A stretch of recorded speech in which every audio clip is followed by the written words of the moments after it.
Conexionistas, una emisión más de nuestra serie de cultura política y pueden ver, pues ahí está Alejandro Envila Fischer, periodista, catedrático y abogado y testigo puntual de los entresijos de la política. Vamos a arrancar con dos temas que son sumamente interesantes. Edgar, ¿cómo estás? ¿Qué tal, amigas, amigos de Conexionistas? Gusto en saludarles, en estar otra vez con Alejandro para darle seguimiento a lo que está ocurriendo y ahora, como bien dijiste, en esta ocasión en México y en Estados Unidos. Son dos agendas que inevitablemente se van a juntar y que vamos a explorar cuáles son, como es nuestra costumbre, estos impactos en cultura política. Entonces, pues empecemos con el tema en la cancha de lo que está ocurriendo en México. Alejandro, vimos que surge este tema de la línea 12, que el presidente sale de gira, ya han pasado muchas cosas alrededor, entonces quisiéramos tratar de entender mejor, ¿no? ¿Qué es lo que importa fuera de lo que ya se ha comentado en la línea 12? ¿Por qué darle seguimiento? ¿Qué implicaciones tiene para los temas sucesorios, si es que las hay? ¿O qué más podemos comentar al respecto, Alejandro? Fíjate, perdón, Alejandro, antes de que empieces. Dijiste varias veces la palabra fallida ahorita que estábamos preparando el programa. Me gustaría que ahondaras también sobre ese tema. Pues hay varias cosas fallidas, Armando, y no solo la candidatura de Claudia Sheinbaum, pero sí hay varias, ¿no? Empiezo saludándolos, Edgar, Armando, amigos del auditorio. A ver, la posición que asumió la jefa de gobierno frente a, pues, la entrega del tercer peritaje que ella encargó a una empresa noruega que tiene operaciones en más de 150 países del mundo y que está considerada la mejor empresa para evaluar este tipo de contingencias. Yo no podía ser más desafortunada, en mi opinión. Creo que la maestra o doctora Claudia Sheinbaum, vamos, se equivocó en toda la línea, porque ella misma se encargó de generar un interés profesional, morboso y lo que ustedes me quieran decir sobre un informe justo al año de ocurrido este accidente, este trágico de la línea 12, generar un interés sobre un informe que pudo habernos no pasado de noche, pero haberse perdido entre el torrente de temas que todos los días surgen en la agenda pública mexicana, norteamericana y mundial. Y bueno, pues como ella salió a amenazar a los autores del informe, a descalificarlo, a decir que la mafia del poder neoliberal se había metido ahí, que lo que en periodismo llamarían los duendes de la redacción hicieron travesuras con el informe, lo cual suena francamente ridículo, auténticamente ridículo.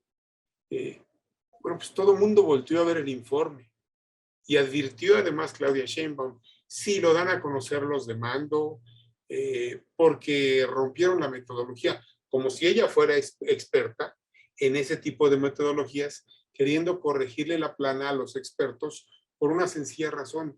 El informe no decía, este tercer informe no decía lo que ella quería que dijera, no la exoneraba, la inculpaba, ratificaba la culpabilidad de la administración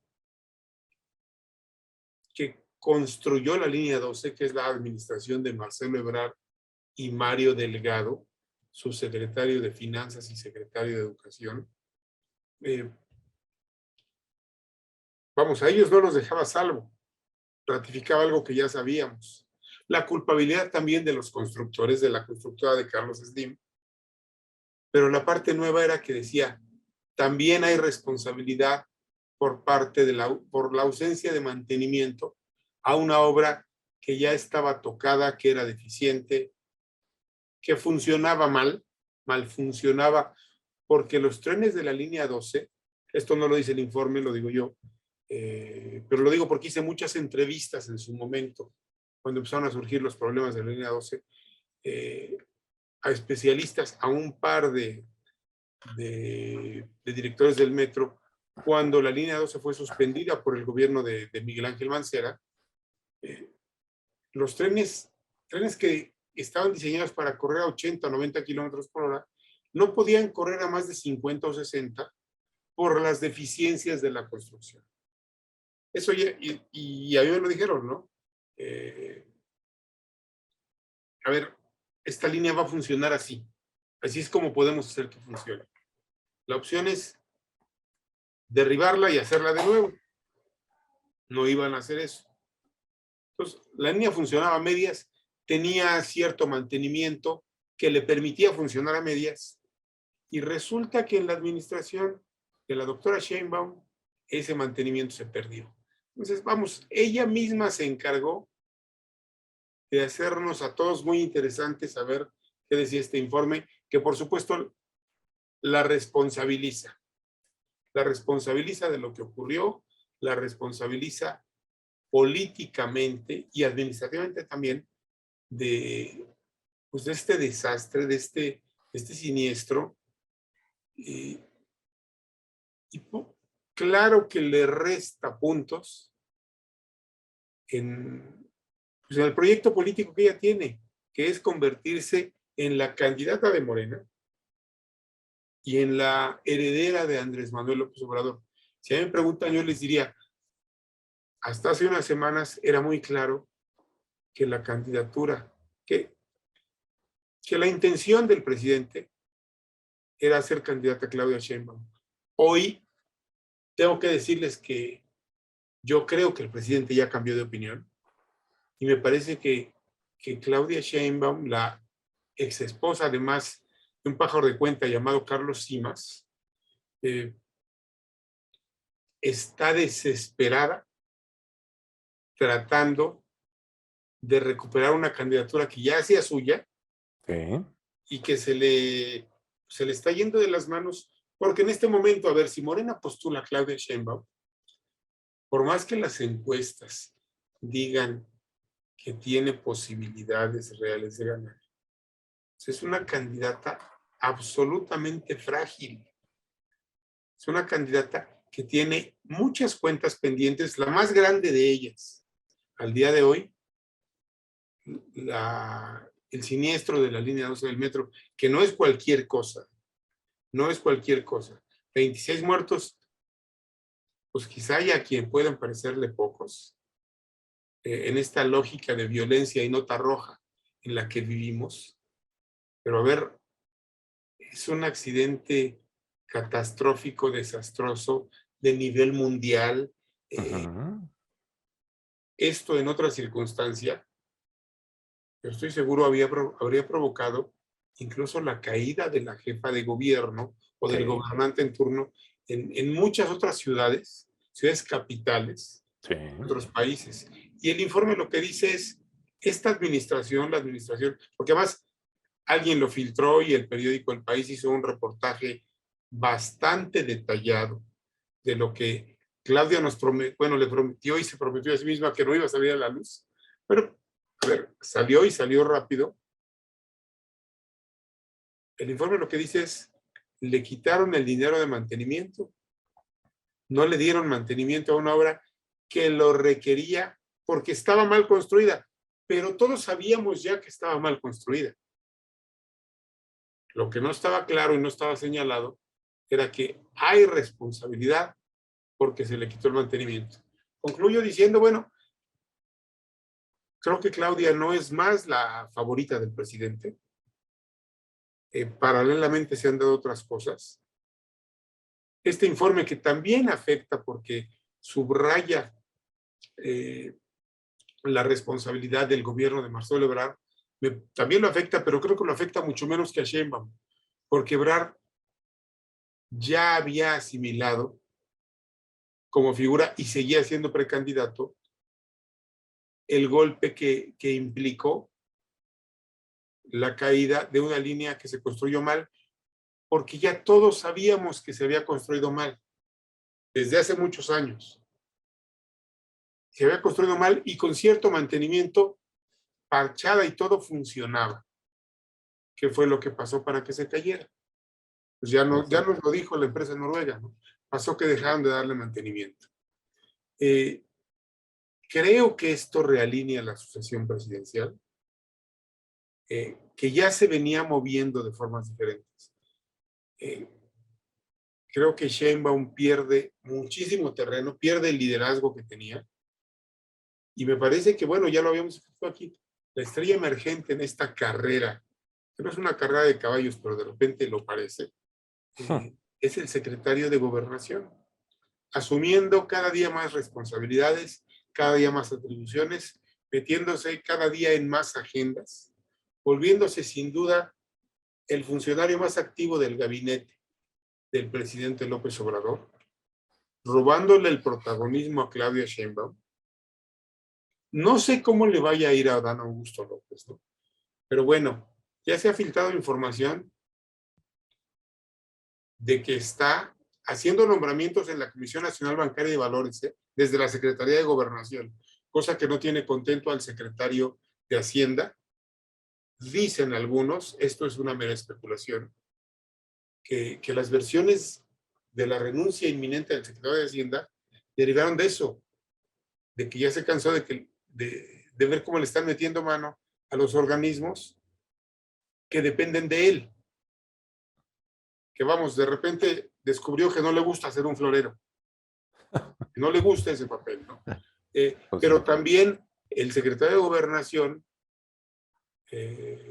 despidió y dio posesión a un par de nuevos funcionarios de la Profeco, una entidad que depende de la Secretaría de Economía, hace unas cuantas semanas. Sí. Y bueno, ayer lunes estaba encabezando una mesa de negociación para discutir si había sido pertinente, prudente o no este rediseño del espacio aéreo mexicano, porque bueno, pues ya todos sabemos que y ahí están los videos que se hicieron virales en las redes, que hay problemas serios con la operación del Aeropuerto Internacional de la Ciudad de México, que no están, que los controladores aéreos no están capacitados para hacer su trabajo, y que estuvimos a nada de tener un accidente, un choque de dos aviones en la pista, de dos aviones de la empresa Volaris, porque los controladores aéreos no saben hacer su trabajo.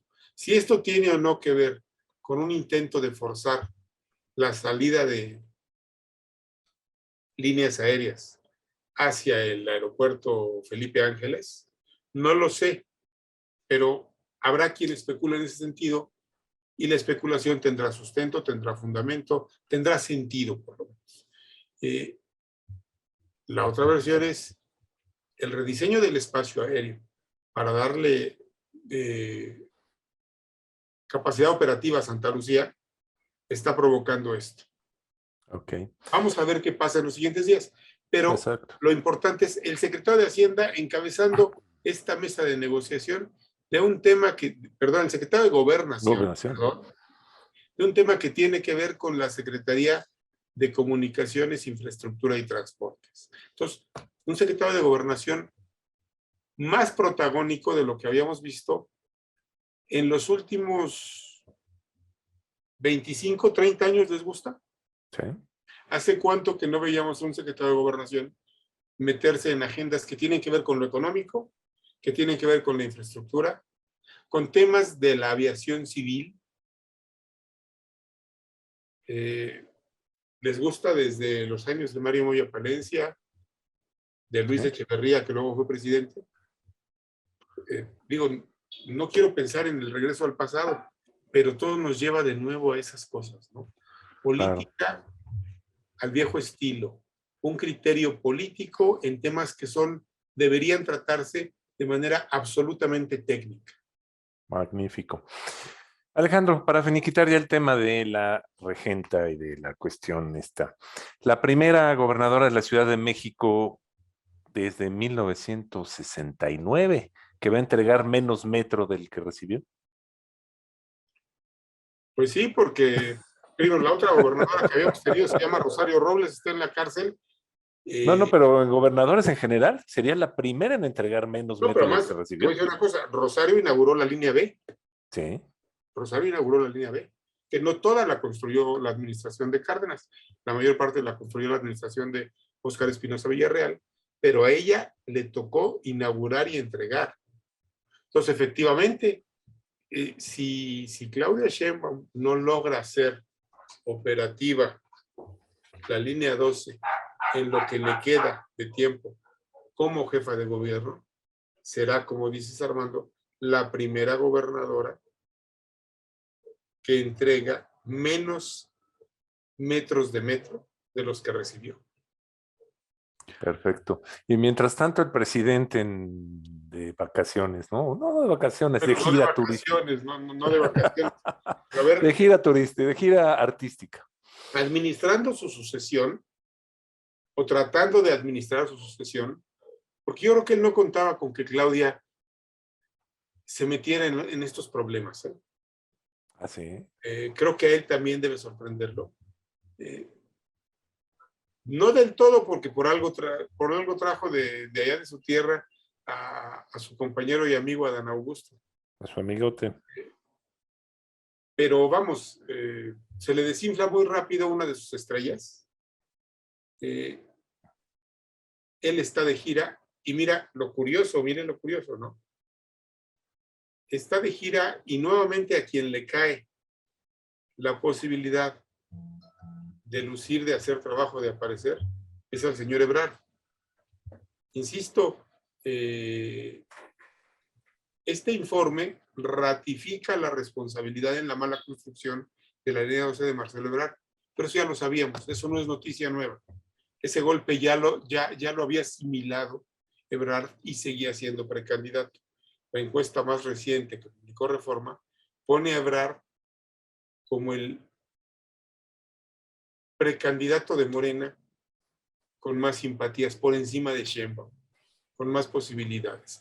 Muy poquita ventaja, pero vamos, con toda la exposición y todo el respaldo presidencial que ha tenido Claudia Sheinbaum, sí llama la atención que Ebrard esté por encima de ella, ¿no? Y bueno, la parte que yo te diría de esta gira del presidente llamativa y en lo personal pienso preocupante es pues mientras los socios comerciales de México, Canadá y Estados Unidos hacen presencia en Ucrania para respaldar al presidente ucraniano y a Ucrania en esta guerra contra Rusia, por ahí andaba Trudeau y por ahí andaba la esposa de Joe Biden. ¿Sí? El presidente mexicano se va de gira a visitar países que en otros tiempos habríamos llamado no alineados.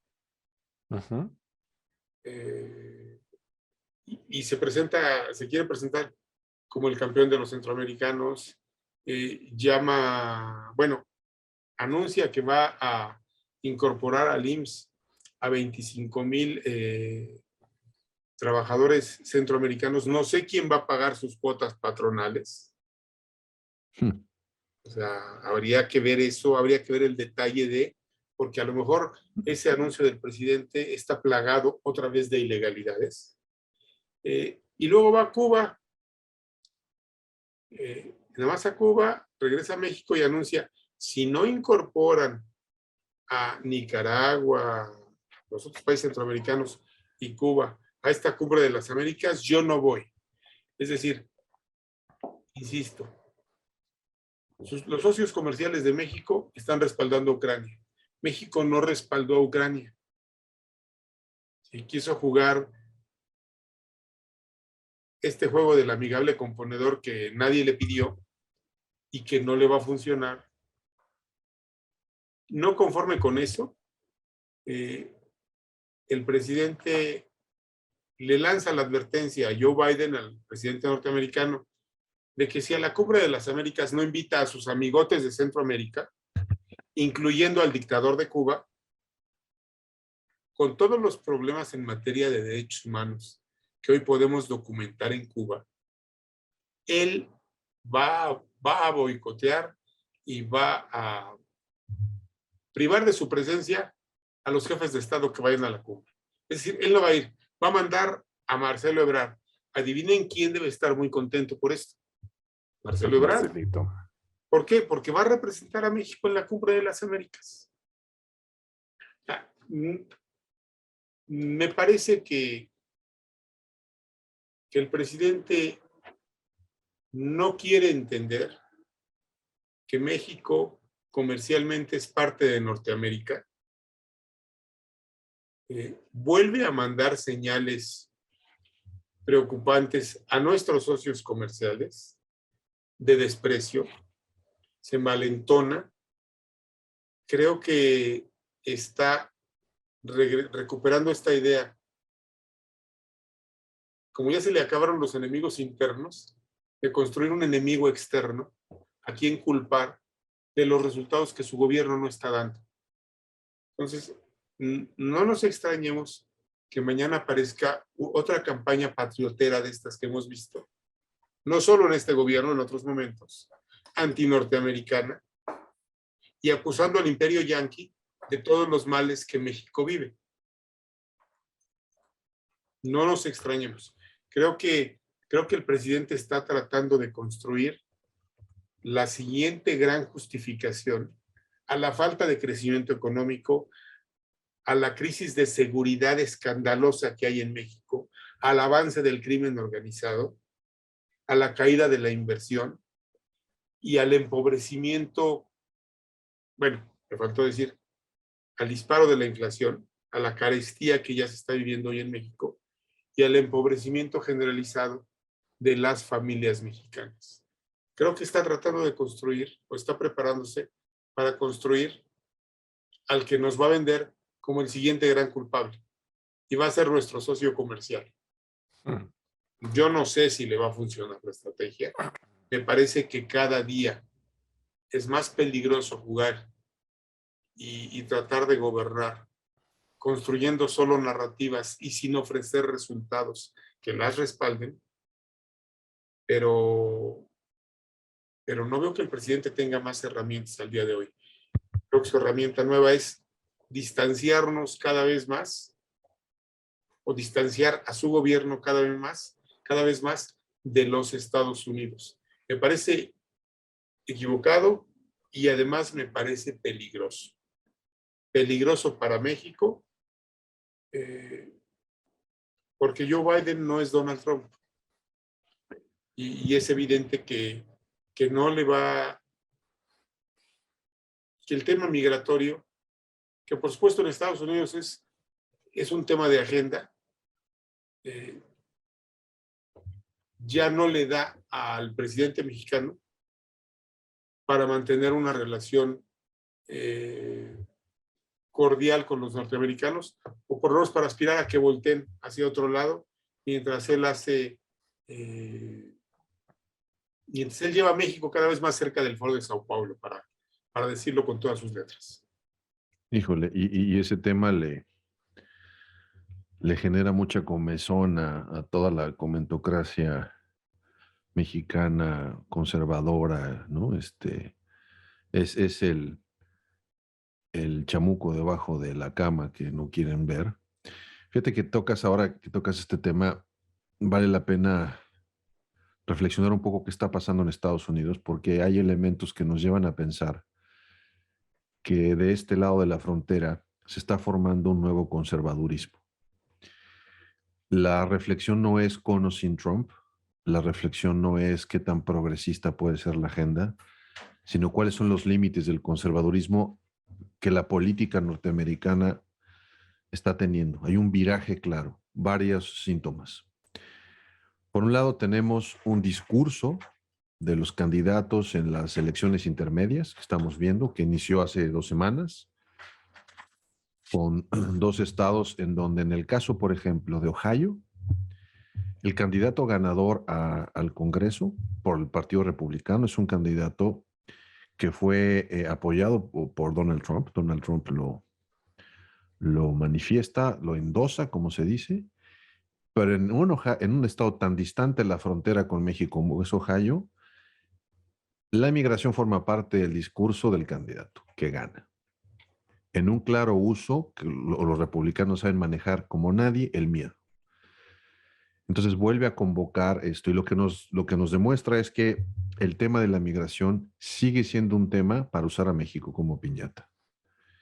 Pero además es un tema de preocupación local que está teniendo tintes electorales que rescata esta vena conservadora de una audiencia que desde su punto de vista es una audiencia electorera que se moviliza, que tiene ese tema como un tema de preocupación. Trump se dio cuenta y lo van a usar. Los demócratas no saben qué hacer con eso. Es parte de una agenda liberal y es parte de este miedo. Y lo que estamos viendo también es que los candidatos demócratas se empiezan a desmarcar del presidente Biden y de su agenda, porque ante la baja de popularidad, o más bien, ante la inefectividad o la ineficacia del presidente Biden para levantar sus niveles de popularidad, se están desmarcando de esta agenda. Y hoy en el Partido Demócrata hay un choque interno de posiciones entre digamos, ala progresista que sigue reclamando estos compromisos de campaña, que, eh, que es una buena parte del electorado, es casi la mitad del país, y además es una parte del electorado que se moviliza y que está bien organizado, que tiene organizaciones no gubernamentales detrás, que son capaces de movilizarse y de plantar marchas, como en el caso del aborto, que entra en esta conversación. Entonces, a estas actitudes del presidente mexicano, y yo hablaría de la clase política, digamos, con el sello de esta administración de la 4T, si decide jugar por esa vía y mantener esa vía, ¿no? Como este juego de así vamos a ganar más posición, influencia, o le vamos a hablar a nuestra audiencia, o cualquiera que sea el objetivo político, se van a enfrentar con una clase política en Estados Unidos que ha dado un viraje más al conservadurismo. Yo no diría que extremo, pero que tenemos una nueva clase política. Y leía yo un artículo muy interesante de un analista que empezaba a descifrar los perfiles de los candidatos que el Partido Republicano estaban escogiendo en aquellas elecciones clave. Y este perfil estaban diciendo que eran hombres y mujeres que tenían entre los 40 años, jóvenes, es decir, en el clima de su carrera política, pero además que tenían antecedentes de carreras militares, carreras de órganos de seguridad, porque la confianza en esas instituciones en este país es altísima. Y para ellos el tema migratorio es un problema. El tema de la porosidad de la frontera es un problema. Entonces, si ese perfil se instala, si tenemos el repliegue de los candidatos hacia la agenda progresista, lo más probable es que en Estados Unidos la conformación del grupo político que va a mandar el destino del país durante los siguientes años va a tener un perfil mucho más conservador, pero además con ingredientes, ¿no? Antimexicanos, por este tema, por este tema de la migración. Si a eso le agregamos a un presidente mexicano, un candidato mexicano del partido o del movimiento de la 4T de Morena, que insista en estos temas, pues entonces tenemos las condiciones ideales para que este grupo conservador de este lado se decida a hacer cosas más drásticas, ¿no? A presionar de una manera más drástica. Ya lo hemos dicho en algún programa, Estados Unidos tiene clarísimo que son intereses y ellos están dispuestos, ¿no? A negociar cualquier tema de lo que sea con tal de garantizar que sus intereses no sean tocados. Pero si hay una amenaza a esos intereses, creo que vamos a enfrentar desde Estados Unidos un grupo político mucho más dispuesto a hacer más cosas, ¿no? Que no hayamos visto. Y ahí están las condiciones con o sin Trump. Se ha pensado, así como a nivel rumor, ¿no? Que se está discutiendo en el Partido Republicano la posibilidad de que el gobernador de Miami, de Florida, perdón, DeSantis, sea un compañero de fórmula del presidente Trump. Si eso ocurre, ¿no? Si tenemos esa representación en donde el presidente Trump es candidato y DeSantis es su candidato a vicepresidente, tenemos una fórmula, una combinación ideal para la catástrofe perfecta. DeSantis ha demostrado altos niveles de intolerancia en ciertas comunidades minoritarias en el estado de Florida, con las cuales se ha visto bastante intolerante. Pero esto le habla a este voto, a este elector, que en Estados Unidos es, ¿no?, este elector del cuello azul, como se le conoce comúnmente, este trabajador de la industria que ha perdido el empleo, etcétera, etcétera, que ya compró esta narrativa, en donde no tendría por qué estar el nombre de México ahí. Y sin embargo, lo que se ve que está haciendo el presidente está garantizando que esté presente, y yo no veo, digamos, con buenos ojos eso, porque en el caso de México le va a dificultar cualquier posibilidad de negociación futura. Por supuesto. Y Oye, luego, pues, serían 8 a 12 años de republicanos, ¿eh? con Es un una Congreso que perspectiva seguramente muy van a gruesa. controlar. Entonces, ¿no? Hay que ver ahorita, y paso al tema del aborto, porque la discusión ha abierto, por lo menos en términos mediáticos y en términos de los grupos que se están movilizando, una guerra civil, una reedición de la guerra civil. Es decir, este tema, la filtración del dictamen de uno de los miembros de la Suprema Corte de Justicia, causó revuelo, así como causó revuelo la filtración del dictamen que en el país ocurre. Pasa exactamente lo mismo, porque además este dictamen llega a manos de los demócratas. Entonces hay ya sospechas, el Wall Street Journal, el New York Times, así como qué casualidad, ¿no?, que aparece en manos de los escritores demócratas. En los hechos, lo que está pasando aquí es que se están midiendo las fuerzas de las capacidades de movilización de ambos partidos, y tienen que ser muy cuidadosos con el cálculo de, en este caso, los demócratas, que son quienes más tienen que perder. Ah, Porque si los demócratas no soportan o no apoyan la defensa de la ley como está, pueden perder esta, digamos, soporte tradicional que había tenido.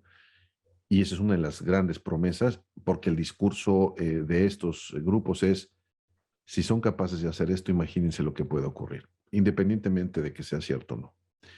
Entonces, finalmente, el tema del aborto en temas políticos está sirviendo de termómetro para medir la fuerza de ambos partidos, y sobre todo, si el presidente Biden es capaz de dejar de ser un senador sentado en la Casa Blanca, porque como senador era muy bueno negociando, como senador conversaba con ambas partes, se tardaba muchísimo en lograr acuerdos, pero no ejecutaba. Y esa es una de las grandes críticas. Sigue siendo un senador sentado en la Casa Blanca, es decir, habla, negocia, revisa, se tarda, pero no hay acción, y el tiempo y la paciencia de este voto demócrata se está terminando, y los argumentos siguen creciendo a favor de todo este movimiento conservador que está viendo con buenos ojos, ¿no?, la llegada de un Trump que se revitaliza, las elecciones intermedias que vuelven a ocurrir, que vuelven a fortalecer las posiciones republicanas. Entonces, hay como una especie de espiral en donde se están acomodando las piezas para que en el caso de Estados Unidos los demócratas no salgan bien librados. Faltan muchas cosas por ver todavía, pero para el caso de México, en lo que respecta a México, para conformar un bloque de poder, ¿no?, que yo creo que puede ser menos tolerante con la relación con México en temas, digamos, de la retórica, pero mucho más decidido a actuar en temas de la defensa de los intereses de Estados Unidos con respecto a la agenda de México, porque si algo saben hacer los republicanos es cuidar el imperio.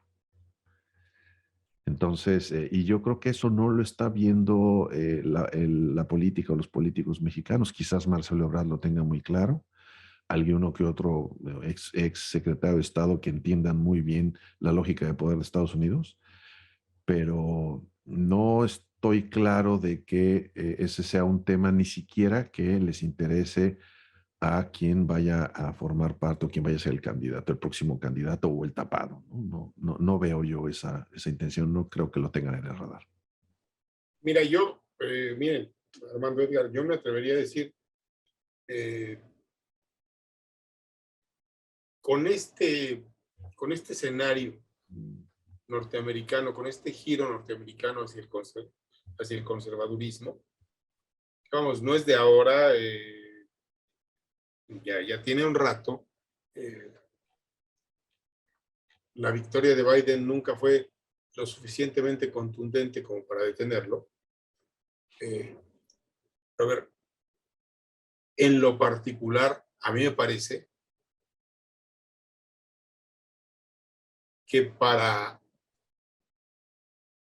México, dentro de la 4T, o del grupo gobernante, para no llamarle la 4T, dentro del grupo gobernante, el único candidato viable se llamaría Marcelo Ebrard. Sí y solo sí, y aquí viene el gran pero, en mi opinión, el grupo gobernante tuviera claro todo esto que acabas de decir, entendiera la dinámica del poder en los Estados Unidos y además estuviera convencido de que el único destino posible para México es su cercanía y el mejor acomodo que logre con los Estados Unidos. Cualquier otra cosa, perdón, pero es una aventura sin destino, es un sueño revolucionario sesentero, y le puede costar muy caro a México. Si el presidente López Obrador tuviera claro que el destino de Estados Unidos y el de México están entrelazados,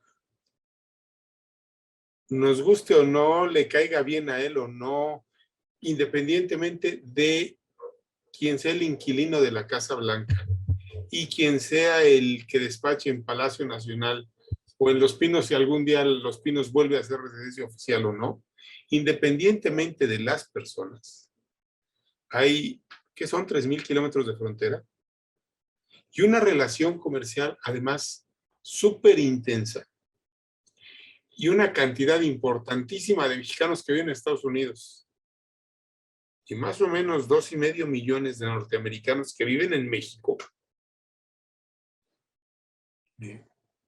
además de un tratado comercial que ha probado ser exitoso para el crecimiento de la región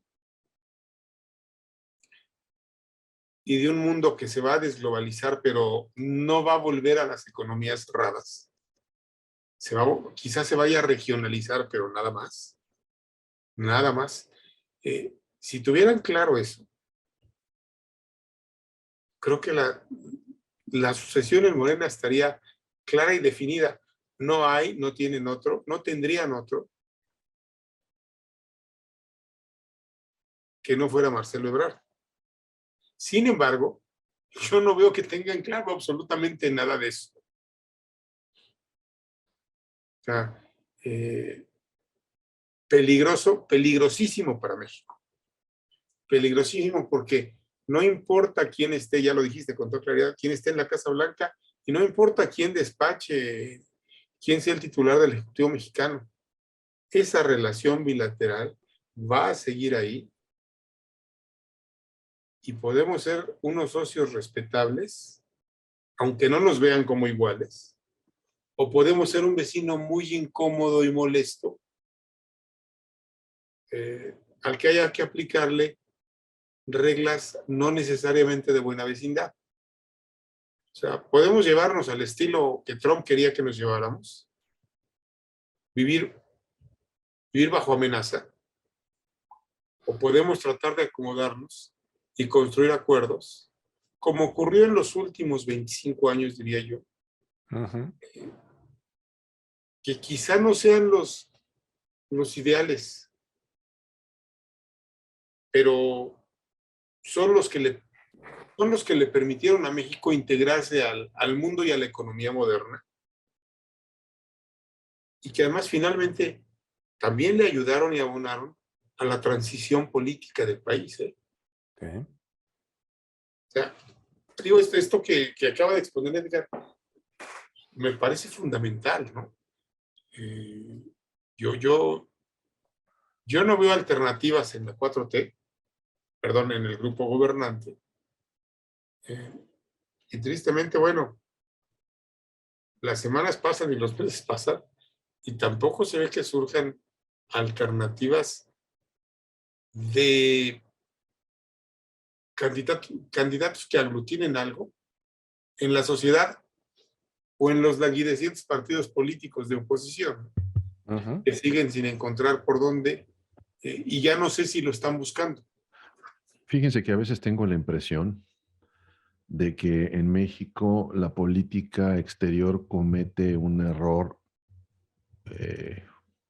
o últimamente ha estado cometiendo un error muy importante.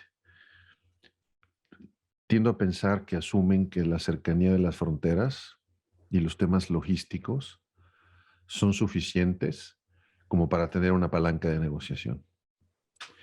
Y entonces es este asunto de, como yo estoy en la frontera y tengo empresas integradas a tu cadena de producción, pues entonces no tienes de otra, tú, Estados Unidos, que pues hacerme caso, porque tú, parte de ciertas industrias están tan integradas que pues no hay manera de que nos reemplaces, quizás no tan económicamente viable, pero eso sabemos bien, ¿no? Que a pesar de que esa cercanía y que esa ventaja competitiva es innegable, hay países que están dispuestos a empezar a ofrecer otras cosas, porque así como China fue capaz de hacer lo que tuvo que hacer para convertirse en la fábrica del mundo, y entonces de manera impensable ciertos productos se empezaron a generar y a producir allá con las condiciones que queramos, ¿no? Con temas de cuestionamientos al respeto a derechos humanos. Ese es otro tema, es otra discusión. Hay otros países más pequeños que están dispuestos a decir, si México no lo quiere ver, pues sí lo puedo hacer. Y lo peor de todo es que eso se va a traducir en dejar fuera o en una amenaza muy clara a todas estas pymes, que sobre todo de entrada se encuentran, ¿no?, integradas a cadenas de suministro muy importantes, que han demostrado ser exitosas, rentables, que se las han jugado, que han sido capaces de reconvertir sus plantas productivas con criterios de calidad global, porque sus clientes se los exigen, en donde la calidad de la mano de obra mexicana y estas historias rosas que nos contamos son ellos. Son los pequeños y medianos empresarios los que han logrado esas hazañas. No es un asunto de ninguna política de nada. Son ellos. Y entonces con estas condiciones, pues les estamos haciendo poco favor, y entonces creo que esta falsa seguridad, ¿no? O seguridad basada en tengo este margen de maniobra porque comercialmente me encuentro tan cerca que me tienes que hacer caso, no lo sé. Me parece que es un tema que no está tan claro, y que los Estados Unidos saben perfectamente bien, porque para defender sus intereses, Estados Unidos hace una cosa, yo creo que mejor que pocos, porque entiendo que hay otros países que también lo hacen muy bien, que es obtener información de inteligencia. Antes de el uso de la fuerza, antes de todas estas, digamos, cuentos o especulaciones, ¿no?, de violencia, etcétera, está el uso de la inteligencia. Si un aparato sabe cómo moverse, son ellos. Es Estados Unidos, ¿no? Es este aparato. ¿Qué quiere decir esto? Bueno, que si empieza a ocurrir algo, ¿no?, desagradable, bueno, pues lo que hemos visto de la casa, de la casa, De la casa gris. de la casa gris, es nada, Claro. es nada, ¿no? En fin, yo Sí, creo que además tenemos ejemplos de explicaciones y de cuentas por rendir. En este gobierno y en el anterior hay muchísimos, abundan. Y pueden empezar a surgir informaciones que pongan de rodillas quién sabe a cuántos integrantes de la clase política y de la clase de la plutocracia mexicana. Sí, efectivamente. Pues perfecto. Nos llevamos tarea como de costumbre, Alejandro. Claro que sí, por supuesto. Porque además la dinámica de la agenda, pues no disminuye, y creo que ya no va a disminuir. No, vamos a tener una rachita muy buena.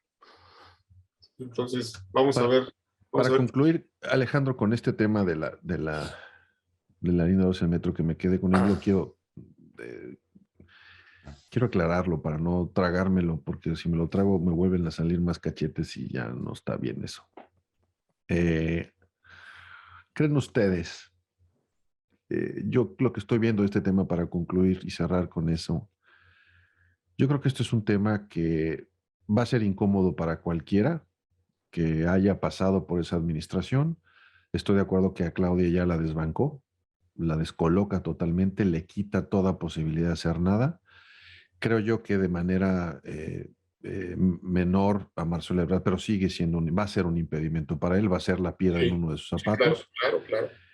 Pero además creo que esta combinación expone, digamos, unos elementos que expone en términos muy palpables lo peor de la cultura política de Morena, porque exhibe intolerancia, exhibe falta de capacidad técnica. Es decir, esto no es, ya no es un asunto de creemos que, nos parece que, es decir, aquí hay muertos, desafortunadamente vidas que se perdieron, producto de toda esta combinación, ¿no? Que además, ¿no? Muestra una enorme falta de empatía con las víctimas, Por en donde supuesto. es preferible negar y acusar y decir que reconocer, y entonces es bueno, pues si Carso ya pagó lo que tenía que pagar, ya estamos bien y no importa. Y otra cosa que veo es que no sé si coincidamos ahí, que en esto que comentaban del secretario de Gobernación, de su crecimiento político, tiene un incentivo perverso. Me parece que eso, de continuar esa tendencia, es lo mejor que le puede pasar a la oposición, porque el crecimiento de esa manera, de esa figura, genera los elementos para que Morena implote. Claro. Para que todos estos jugadores que creen que tienen posibilidades en el momento que vean que sus cuotas de poder son arrebatadas, desde, como tú decías, desde el nombramiento de él, son motivo suficiente para coquetear con la posibilidad, no de moverse a otro partido, no de chapulinear, algunos casos sí, de implotar, de decir, ah, sí, pues ahora vamos a dinamitar esto porque de aquí no estamos tan seguros. Yo no creo, porque la izquierda y esa oposición no lo ha tenido, que tengan la disciplina que tiene el viejo PRI, No, que eso lo salvó. no, A Estos no ver, la tienen. nunca. Entonces, veo yo que si no cambian esas formas, que no las van a cambiar, pues va a haber muchos heridos que están esperando el momento para la combinación de factores para decir, así no jugamos. Quizás no se salgan, quizás no lo manifiesten de manera abierta, pero si hablamos de cultura política, lo que sí van a hacer es que sus cuotas de poder van a operar en contra. van a operar en contra.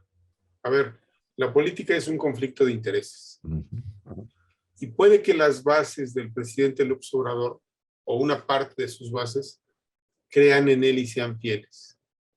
Pero las dirigencias, los diputados, los secretarios de Estado, ellos creen en un proyecto político que les garantice vida transeccional. Ellos están ahí porque creyeron que refundaban el viejo PRI. Si no se les respeta, tú lo acabas de decir con toda claridad,